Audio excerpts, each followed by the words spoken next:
A'udhu billah minash shaitanir rajim, bismillahir rahmanir rahim, assalamu alaikum. Je cherche la protection de Dieu contre le Satan, le lapidé, de par le nom de Dieu tout clément et tout plein de miséricorde, que la paix soit sur vous. Comme je vous l'ai dit précédemment dans la vidéo short sur Sourate 34, Saba, verset 6, Saba, la ville de Saba, ou la reine de Saba, qu'on trouve au Yémen, hein, mais le sujet n'est pas sur elle et sur cette région. En fait, je vais vous faire un explicatif qui m'a pris quelques heures de travail, mais ça en mérite le détour du travail. Et la récompense de celle-ci, c'est d'avoir appris des choses que j'avais des fois oubliées ou que je ne savais pas. Donc vous avez un petit résumé que je vous fais parce que sinon il y aurait 10 fois ça. Sur la 34, Saba, verset 6. Et ceux à qui il a été donné, reçu la connaissance, le savoir, la science, voient qu'on t'a fait, Mohammed, descendre la récitation El-Coran de la part de ton Seigneur est la vérité qui guide au chemin à la voie du Tout-Puissant, du digne de louange. Hein, je vous ai fait un explicatif en fait dans le ayat, le verset, pour comprendre un peu certains termes. Qu'on t'a fait, hein, Mohammed par exemple, hein, et descendre, hein, c'est quoi? El-Coran, la récitation révélée. Et ceux à qui il a été, en fait, il a été donné. Hein. Connaissance, le savoir, la science. وَيَرَى الَّذِينَ أُوتُوا الْعِلْمَ الَّذِي أُنزِلَ إِلَيْكَ مِنْ رَبِّكَ هُوَ الْحَقُّ وَيَهْدِي إِلَى صِرَاطِ الْعَزِيزِ الْحَمِيدِ. Le digne de louange, Al-Aziz Al-Hamid. Et là, on va rentrer dans le détail, dans le sujet, et à ceux. C'est qui ça? À ceux. Et à ceux à qui la connaissance a été donnée.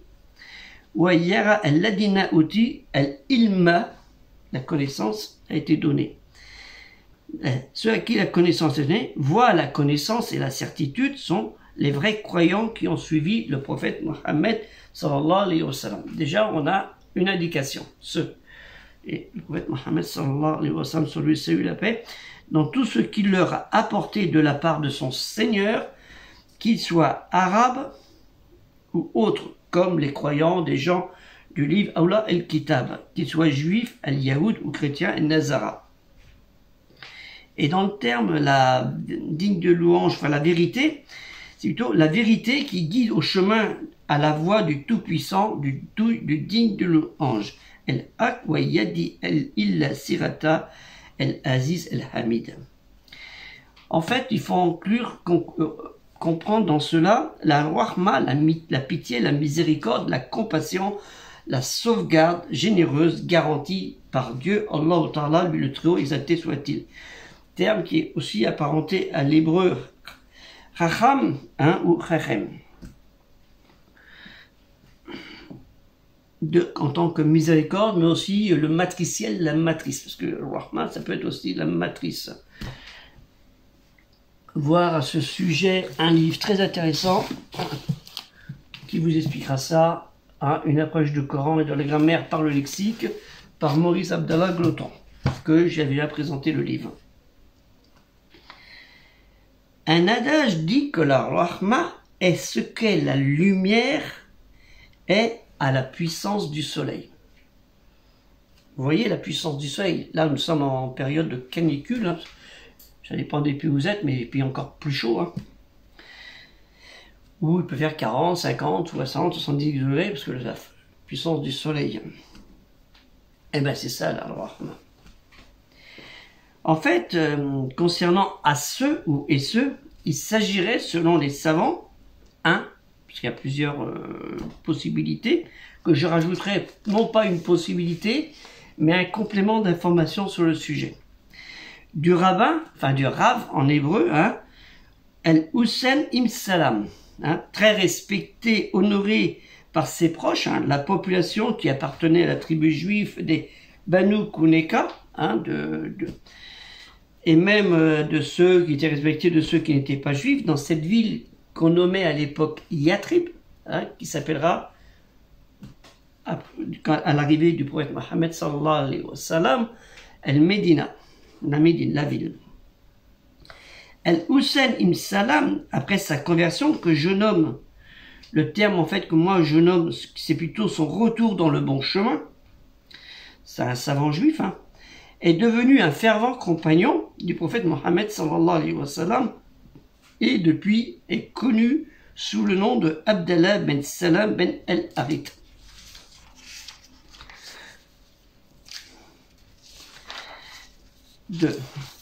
Dans son passé, Abdullah ibn Salam, avant de se convertir, ça veut dire de retourner dans le bon chemin, passait chaque jour un temps dans l'adoration, un temps pour l'enseignement à la synagogue et un temps pour l'apprentissage et la médiation de la loi de Dieu, hein, Torah.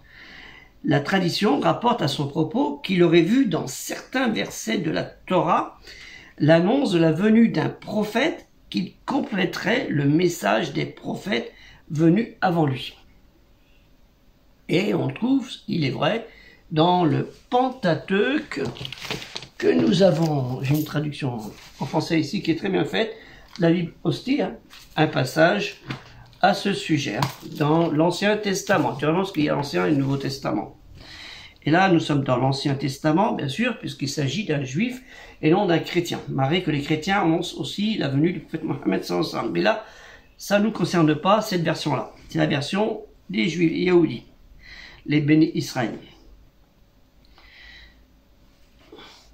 Il est dit, dans le Pentateuque, hein, que je vous ai montré, la Bible, qu'on dit aussi la Bible, ou l'Ancien Testament, qu'on nomme en hébreu le Tanakh, ou Tanakh, au Deutéronome, en fait, c'est le terme en hébreu, c'est Devarim, les paroles, au chapitre 18, le verset 18, comme ça vous ne pouvez pas vous tromper, où Dieu dit à Moïse, hein, Moshe ben Aram, hein, Moussa, il dit, je leur susciterai du milieu de leurs frères un prophète comme toi, je mettrai mes paroles dans sa bouche et il leur dira tout ce que je lui commanderai.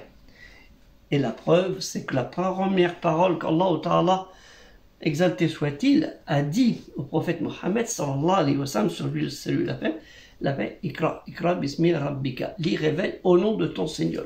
C'est un commandement, c'est une injonction, hein, de lire, de révéler, de prêcher et d'envoyer le message. C'est comme ça qu'il faut comprendre cette première partie de ce verset de la sourate 87, la création, le terme, au verset 1. Et un jour, toujours avec Abdullah ibn Abbas, qui était cousin paternel de Mohammed sallallahu alayhi wa sallam, qui était estimé pour ses connaissances dans l'exégèse de la révélation récitée, Al-Qur'an, ainsi que de la tradition prophétique qu'on nomme Sunnah, ou les compilations des informations sur Mohammed, hein, rencontra Abdullah ibn Salam, qui avait la connaissance de la loi judaïque, Al-Torah, comme je vous l'ai dit tout à l'heure. Et il l'interrogea sur le prophète Uzair, qu'on connaît dans la sourate, dont on parle dans la sourate 9 et Taouba, le repentir au verset 30. Les Juifs disent Esdras est le fils de Dieu. Wa kallati el Yahudu Uzairun abnu Allahi. Et la réponse de ce savant juif fut qu'il s'agissait en fait, oui, d'Esdras. On va rentrer dans le détail qui était sur Esdras, un prêtre dévoué à Dieu, hein, on appelle ça un prêtre, un Kohen en hébreu, et scribe, un intermittent scribe juif. En fait, on l'appelait Esdras le scribe, hein. Ezra al-Shofer. Shofer, c'est le texte. Il était issu de la tribu de Lévi. Hein, Lévi, c'est un des enfants de Yacoub, et en fait descendant de Aaron, hein, parce qu'il y a les tribus il y a plusieurs, Jacob a eu 12 enfants, hein, mais par Lévi, une des descendances qu'on connaît tous, c'est Aaron, Myriam, Moussa. donc frère de Moïse, Aaron, frère de Moïse, qui était le premier Cohen, en fait, premier prêtre. Hein. Et on trouve aussi, et ça on n'en parle pas beaucoup, dans l'Apocalypse d'Esdras, il est nommé, hein, Esdras el-Azir, fils de Salatiel. Ça, il faut aller quand même dans l'Apocalypse d'Esdras pour le trouver. Et dans la vie de Esdras, ce prophète, vers 459 avant notre ère, hein, faut le savoir, il fut renvoyé à Jérusalem par le roi perse Artaxerxès Ier. Donc Esdras avait amené avec lui 5000 exilés judéens de Babylone, hein, à Jérusalem. Alors il faut savoir que dans ces exilés judéens de Babylone, une partie sont venus s'installer en Arabie du Nord, dont à Yatrib, hein, les tribus juives d'Arabie, vous avez appris ça. Hein. Donc, et ça, 80 ans après ceux qui ont accompagné Zorobabel et le grand-père Josué, hein, en 538 avant notre ère.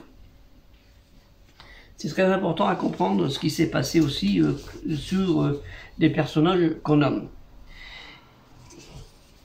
Et il est vrai que ce Esdras était grandement respecté dans la tradition juive. Par sa connaissance de la Torah, est considérée comme l'égale, hein, comme celle d'un égal à Moïse, Moussa. Sans doute inspiré du chapitre 14 du 4e livre d'Esdras, hein, connu par, comme je l'ai dit tout à l'heure, l'Apocalypse d'Esdras, qu'on trouve au verset 9, « Car on t'élèvera au milieu des hommes, et tu resteras avec mon fils », ça veut dire en fait mon serviteur qui est semblable à moi. Sans doute cette corrélation-là. J'ai cherché le texte, mais bon, ça c'est par rapport au texte syriaque-araméen, où la traduction en arabe c'est mon fils, c'est mon serviteur qui est semblable à moi. En arabe, la traduction arabe c'est ça. Et concernant là pour ce rabbin El-Hussein Ibn Salman, hein, que Dieu l'agrée, puisqu'il a été juif, rabbin savant, donc, et ceux à qui a été donné la connaissance, qui a reçu, on lui a donné la connaissance, dans ce temps-là, lui a donné la connaissance. Hein. On le retrouve dans les textes, comme je l'ai dit, puisqu'il était en même temps nommé le scribe. Donc c'est pas n'importe qui pouvait être scribe à l'époque. Hein. C'est pas les traducteurs qu'on connaît dans les offices de traduction. Rien à voir. Mais il pourrait s'agir aussi d'un autre personnage, peut-être, mais on va donner la préférence à celui-ci en premier, de Ka'b el-Ahbar, de son nom complet, Abu Isaac Ka'b Mati el-Imyari, qui était aussi juif yéménite du 7e siècle, membre de la tribu arabe des Dinraïn, qui se sont convertis à la dernière révélation de Dieu, celle de l'obéissance dans l'obédience qu'on nomme l'Islam. Et Ka'b el-Ahbar était considéré comme la plus ancienne autorité en matière de récits d'origine juive ou chrétienne, en provenance des gens des livres, ou là, el-Kitab, en général, ou en rapport avec les enfants d'Israël, Bani Israël, dont le livre s'appelle les Israéliates. Et qui est aussi de tradition de l'Arabie du Sud, et selon la tradition musulmane, selon les savants, hein, il accompagna Omar ibn Khattab lors de son voyage de Médine à Jérusalem, puis devint un partisan de Othman ibn Affan, et Ka'b el-Ahbar est mort en Syrie hein, en 652-656 à peu près. Et le mot Ahbar, en fait, c'est un titre académique faisant référence à un rang immédiatement inférieur au Rab, hein, au rabbin, tel qu'utilisé par les Juifs babyloniens. Parce que les Juifs de Judée, à l'époque, n'étaient plus rien, mais selon la classification des savants, hein, le Rav est plus important que le Ahbar. Et c'est sans doute là où on fait, par exemple, la référence avec ce soit 34 et verset 6, avec cette référence qu'il faut en tenir compte, qui est très important, à l'un d'eux dans la sourate 46 El-Akaf, les dunes, verset 10. Et c'est là qu'il faut voir le rapport entre les versets. Il ne faut pas les lire comme ça machinalement. Il faut voir la corrélation que Allah Ta'ala dans sa parole nous donne. C'est pour ça qu'il parle les savants. Cherchez la connaissance. Hein, Ikra bismi rabbika, lis, révèle, récite, apprends. Hein, ça veut dire aussi, c'est pas répète machinalement quelque chose sans savoir ce que tu dis. Et dans la sourate 46 El-Akaf, les dunes au verset 10, dites que diriez-vous si cette révélation s'avère venir de Dieu et vous n'y croirez pas qu'un témoin parmi les fils d'Israël en atteste la conformité. Vous vous rappelez ce que je vous ai dit tout à l'heure, hein, sur El-Hussein im Salam par rapport à la venue du prophète Mohammed sallallahu alayhi wa sallam qui est inscrit dans le Pentateuque. Et en vérité, Dieu ne guide pas les gens injustes.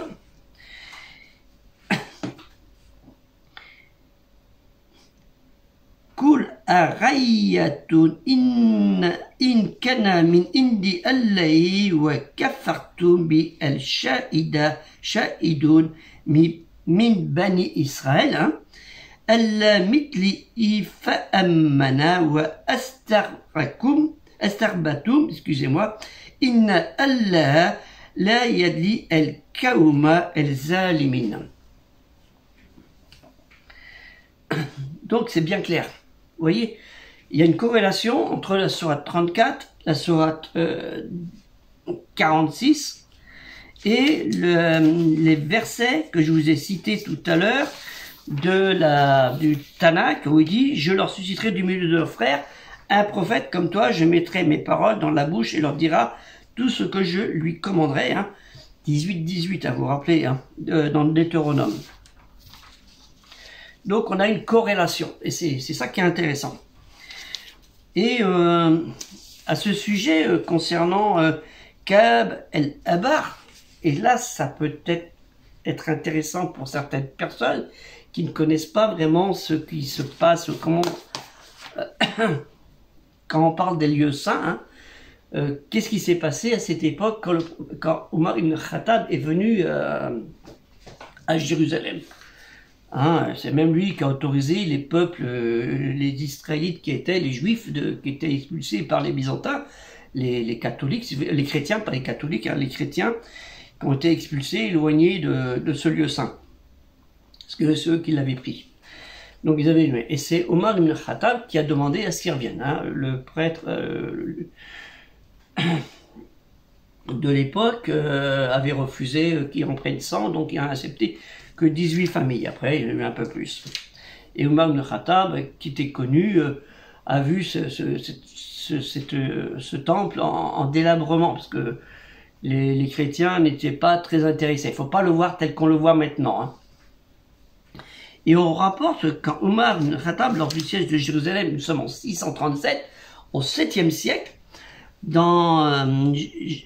entra dans Jérusalem avec une armée, il demanda à Ka'b, c'est lui-même qui demande à Ka'b el-Ahbar, où me conseilles-tu de construire un lieu de culte?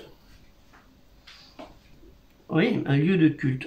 Alors il faut savoir que le terme, nous on dit mesjid, hein, mesjid, la mosquée, mosquée ça vient du terme mesquita l'espagnol, donc c'est pas la bonne traduction. Hein, le lieu de culte, le lieu de rassemblement, hein. Tout le monde le sait, les arabisants savent très bien ça. Et en syriaque-araméen, on dit mesjid, hein, le lieu de culte, de rassemblement qu'on trouve aussi dans les évangiles en syriaque-araméen. C'est la langue de Jésus, fils de Marie, Issa ibn Myriam. Et ce terme, mesjid, on le retrouve aussi, lieu de rassemblement, de culte, dans le Tanakh, la Bible, en hébreu. Donc, Ka'b el-Ahbar, il indiqua le temple du rocher, carrément, qui était alors un gigantesque stade de ruines, hein, en fait, de l'ancien temple de Jupiter. Il faut savoir, les Romains étaient passés avant, vous savez, vous connaissez tous la révolte des Juifs de 70, hein, 79, c'est 70 plutôt, de 79, donc qui explique cela. Il a détruit, même c'est là où il a expulsé, les Juifs exilés, et c'est tout. Ces Juifs sont venus, la diaspora est venue en Afrique du Nord. C'est pour ça qu'il y a une grosse communauté juive en Afrique du Nord qui a été pendant longtemps. Et qui est restée une partie, il y en a qui y sont encore. Il expliqua que les Juifs, un quart de siècle avant, et c'est vrai que c'est intéressant, un quart de siècle avant, quand les Juifs, les Perses avaient envahi la Syrie, avaient brièvement reconquis leur ancienne capitale, mais qui n'avaient pas eu le temps de nettoyer le site du temple, car les Byzantins avaient repris possession de la ville. Ils sont partis, mais ils n'ont pas eu le temps, les autres, ils n'ont pas eu le temps de s'en occuper, donc les Byzantins, comme ils sont arrivés, fissa, hop ça. Donc ça, il y a un livre qui est très intéressant sur les Byzantins, ça c'est le judaïsme ancien, il doit être par là. Je sais pas, je vous avais présenté ce livre sur les Byzantins. Et ça, c'est un autre domaine. Mais c'est très intéressant. On y voit des corrélations.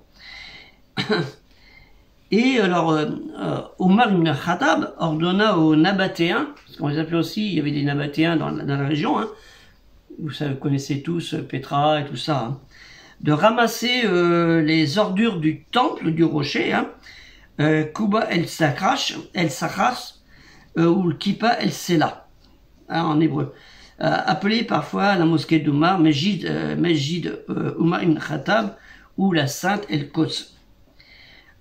C'est bien tout ça parce qu'en fait il y a eu 3 fortes averses, après que 3 fortes averses de pluie eurent nettoyé le rocher. Il y a eu lieu de la pluie énorme et ça a bien nettoyé, ça a bien décrassé tout ça.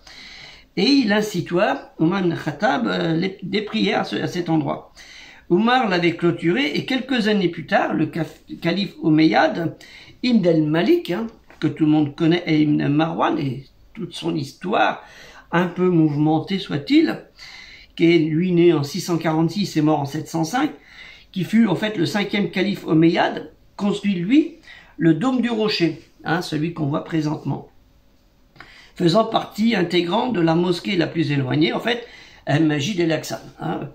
Je ne sais pas si vous vous situez, enfin, moi j'ai eu l'occasion de faire la prière dans les 2 lieux, Al-Aqsa, le temple, là où les gens font la prière du vendredi, le Salat al-Jumu'ah, qui est plutôt allongé, qui est au-dessous, il y a le mur de lamentation, le seul mur qui reste des Juifs pour aller prier.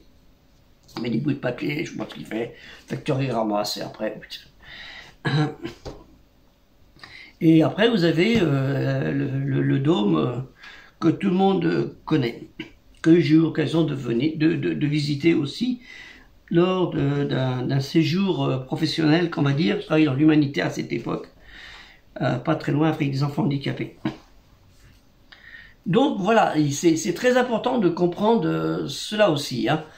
C'est pas de chercher qui était un tel, hop, c'est un tel, bon, terminé. Ça. Non, il faut savoir qui étaient ces personnages et quel est l'apport qu'ils ont donné aussi, l'apport culturel et cultuel. Culturel, on le voit avec l'idée qu'a eu Ka'b el-Ahbar. S'est dit, bah attends, il y a un temple, pourquoi tu vas en construire un autre? On n'est pas comme chez les maires de maintenant, et voilà une piscine, oh bah tiens, on va faire une autre piscine, et l'autre, on va l'abandonner, quoi. Oh, il y a une école, on va faire un cinéma, pareil, et après la facture, on la reçoit. C'était pas le cas. C'était pas une personne à dépenser l'argent comme ça, un peu comme Omar II, le calife, le 8e calife, Omar II, très très grand calife que certains hommes politiques devraient prendre exemple, musulmans en particulier. Et moi, je rajoute aussi une information d'un personnage, plutôt 2 personnages, et là, c'est les personnages chrétiens, concernant Bardezan d'Édesse ou Bardessan, qui était en fait philosophe et poète chrétien de Syrie, donc on n'est pas très loin, chez Chouïa, qui est né, lui, en 154 à Édesse, 154, donc on approche après la fin des écrits des évangiles, parce que les évangiles n'ont pas été écrits du temps de Jésus, mais bien après, 60, 80, jusqu'à 100 à peu près. Donc ce Bardezan d'Édesse, qui était en fait Édesse, capitale du petit royaume d'Osroène, mort en 222, dans la même ville où il y avait un souverain qui s'appelait Akbar IX, règne 179 à 212, qui se serait converti au christianisme et qui en fait devient le premier roi chrétien connu, faisant de son petit royaume le premier État à devenir officiellement chrétien. Quand vous voyez des gens qui vous racontent des politiques, un tel pays, notre pays, il y a 2000 ans d'histoire chrétienne, un pipeau, il y en a eu avant. Et vous voyez, ils étaient un peu bronzés. Ce Bardézane adhéra à une forme du christianisme, et c'est là que c'est intéressant, très différente du christianisme du IVe siècle, on va dire. On lui reprochait d'adorer à cette secte gnotiste de Valentin. Gnosis, c'est gnosie, ça veut dire la connaissance. Donc on revient vous voyez ce que je veux dire? C'est pour ça que je vous parle de ça. Je ne vais pas rajouter un titre pour faire des minutes en plus. C'est le processus en fait de la connaissance en général. Il fut déclaré pour ça hérétique, comme tous les gnotistes par l'Église. Oui, ça n'intéressait pas. Il fut formé aussi, c'est quelqu'un qui fut formé à l'astrologie traditionnelle des Babyloniens, vu son ascendance issue des anciens peuples sémitiques nomades chaldéens. Les chaldéens, c'est la Mésopotamie, et où est celle des mages. Donc la Mésopotamie était connue pour les mages, la Syrie, l'Irak, l'Iran et tout ça, dont les connaissances religieuses se transmettaient seulement de père en fils. Ce qui fait que les trois arrière-plans de sa pensée sont le christianisme, pas le christianisme du Concile de Nicée, c'est le christianisme du miracle de Jésus, dans le ventre de Myriam, Marie, mais pas de la Trinité, puisque le terme Trinité ne viendra qu'au IIIe siècle. La philosophie grecque, la religion astrologique mésopotamienne. Et ces idées, ils eurent un grand retentissement dans tout l'Empire avant le premier concile de Nicée, qui se trouve à Iznik en Turquie en fait, en 325. Donc vous voyez, c'est un peu plus tard, c'est près d'un siècle plus tard. Sous l'égide de l'empereur Constantin, c'est pour ça que je voulais vous présenter ce livre, et il est là, il y en a un là. Seul maître de l'Empire romain qui trouva lui en fait l'opportunité de s'imposer afin d'y trouver un promotoire et la légitimité de tous à un moment où l'Église chrétienne parce que c'est un peu diverse, était totalement divisée religieusement et surtout par intérêt de pouvoir. Les gens de Constantinople, Byzance si vous voulez, ou les gens d'Alexandrie, parce que la Rome n'existait pas réellement. On dit la Rome elle commençait à être à son déclin, on va dire. Parce que les Wisigoths, ils commençaient à arriver, là, clac, à terminer la Rome. Et qui fut en fait, le début du vrai délabrement de la foi originelle chrétienne. C'est le IVe siècle, c'est le délabrement total avec la Trinité inculquée, qui était au départ originelle, inculquée dans les évangiles, comme le culte dans l'adoration des saints, qui est interdit, tout dans l'évangile, c'est interdit, l'iconographie religieuse, en Grèce, icône, ça veut dire image, et grapho, c'est écrire. On fait l'image et on écrit des textes dessus. De manière dont ces images sont constituées et qu'elles veulent transmettre comme message. On servait d'une image pour transmettre une idée, parce que les populations savaient ni lire ni écrire, en grande partie. Alors que dans le monde arabe, il fut une époque où il n'y avait pas d'illettrés. Arabo-musulman, on va dire. Le message, en fait, qui veut dire, en fait, le mettre sans, en grec, ça veut dire soun, le balo, soun balo, mettre un sens. Et pour éclairer le sens des représentations sacrées, qu'on peut nommer comme la Bible des pauvres, parce que c'est comme ça, les images, c'était en fait la Bible des pauvres, etc. Comme les trois figures les plus répandues dans l'art chrétien, Jésus, la Vierge Marie et Marie-Madeleine. Donc, si vous ne savez pas qui est Marie-Madeleine, faites une petite recherche, vous trouverez, c'est très intéressant. Et après, c'est là où fut la création d'un clergé surpuissant, sans partage. Bien que l'argent, à la base, fût foncièrement impur aux yeux de l'Église, et la richesse un éventuel danger pour l'âme, engluée dans les biens de ce monde. Et l'Église, dès le VIe siècle, c'est-à-dire avant la révélation, la dernière révélation récitée par Allah au dernier des prophètes messagers et avertisseurs de Dieu, instaura la dîme. Ça veut dire, voilà, tac, vous allez payer Ça, c'est pas bon, mais il faut le faire. Et le croyant fervent ou converti de force devait payer en nature ou en argent 10% de ses revenus de sa paroisse.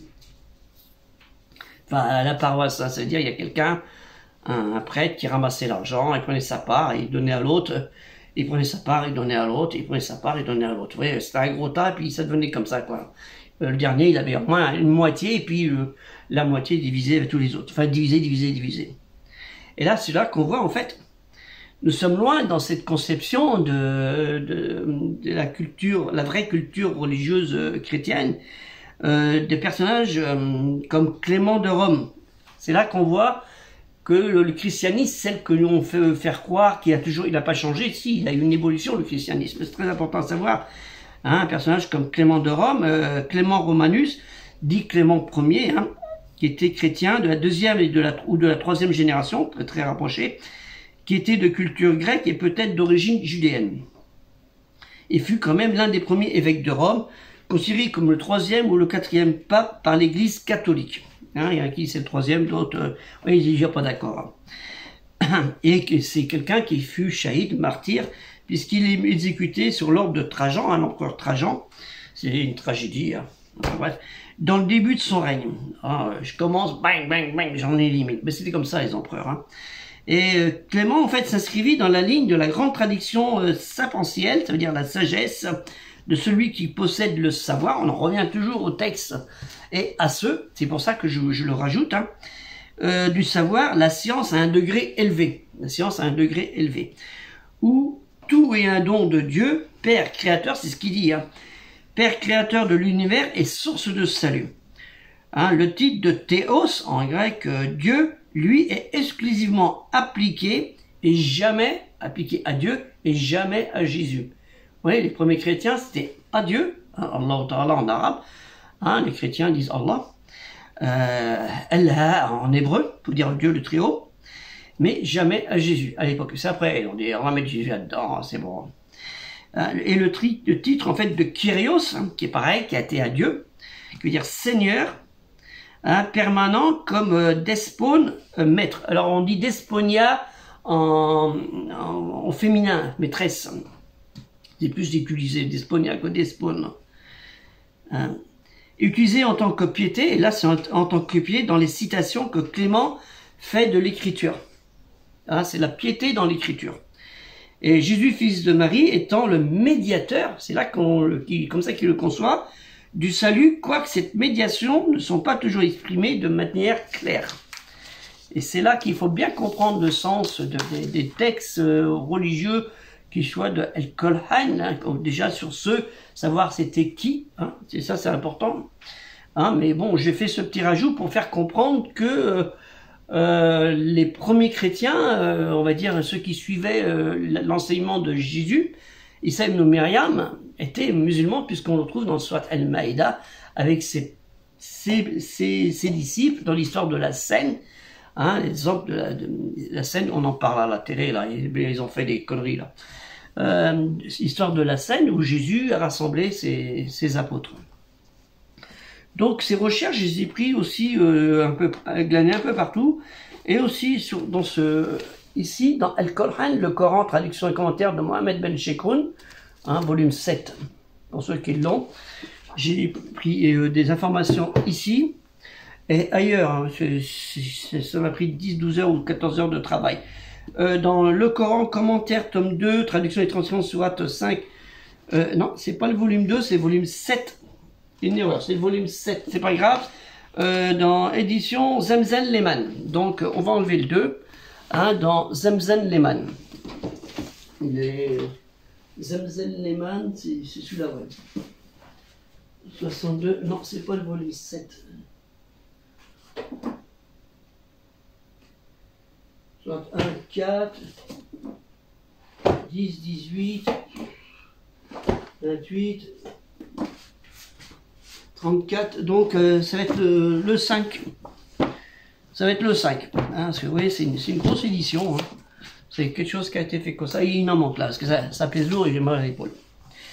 Donc ça, c'est intéressant. Et puis, j'ai pris aussi des informations aussi dans dictionnaire du Coran, terme que j'aime pas trop, parce qu'on dit Al-Qur'an, la version des cités, mais bon, C'est tellement habitué à dire ce mot que les gens ont pris par Mohamed Ali Amir El-Mohazi, que tout le monde connaît naturellement.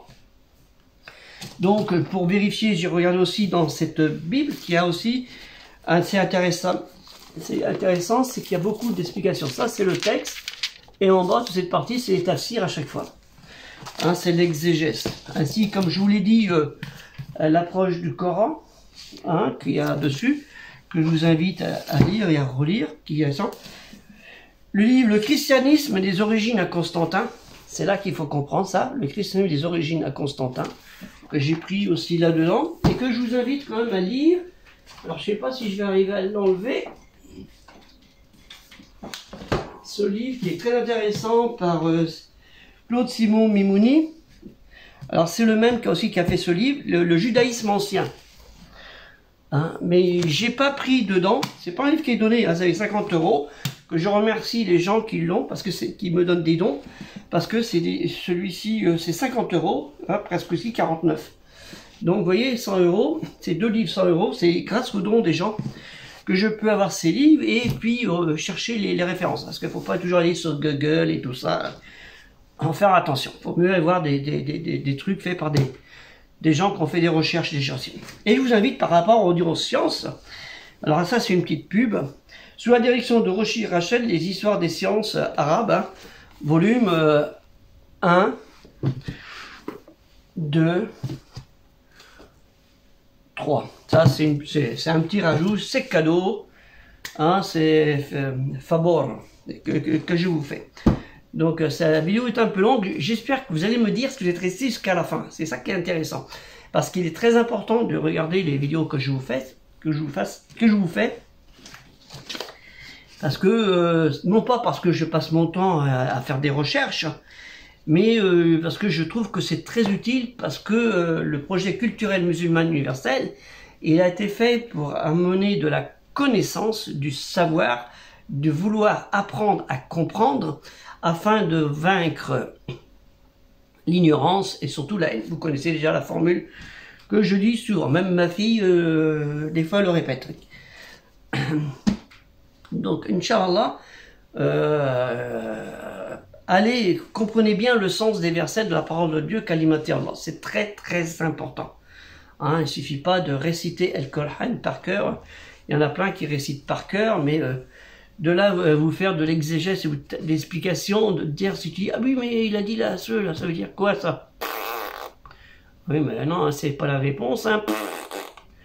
Ah non, là, ça va pas. Hein, vaut mieux que tu le lises moins, tu récites moins, mais que tu saches plus. Plus important. Allah Ta'ala, il est clair là-dessus, hein, il a expliqué. Hein, et le prophète Mohammed, avec de nombreux hadiths, l'a bien expliqué à ce sujet. Même pour ceux qui récitent mal, mais qui comprennent mieux. Assalamu alaikum, que la paix soit sur vous, et Inch'Allah, à une prochaine vidéo, et je pense que je vais faire un sujet sur les femmes. Hein, plusieurs sujets sur les femmes, donc ça va prendre un peu de temps. Hein. C'est pour ça que je vais restreindre un petit peu certaines vidéos. Pendant que je fais des recherches, ben, je ne peux pas faire les vidéos. Hein, et pendant que je fais des vidéos, je ne peux pas faire des recherches. Hein. Il y a un temps pour chaque chose. Déjà, quand je passe 10-12 heures dans la journée, peut-être que je mange, je m'occupe de la femme, des enfants, voir les voisins, la politesse, le bon comportement et plein de choses. Hein.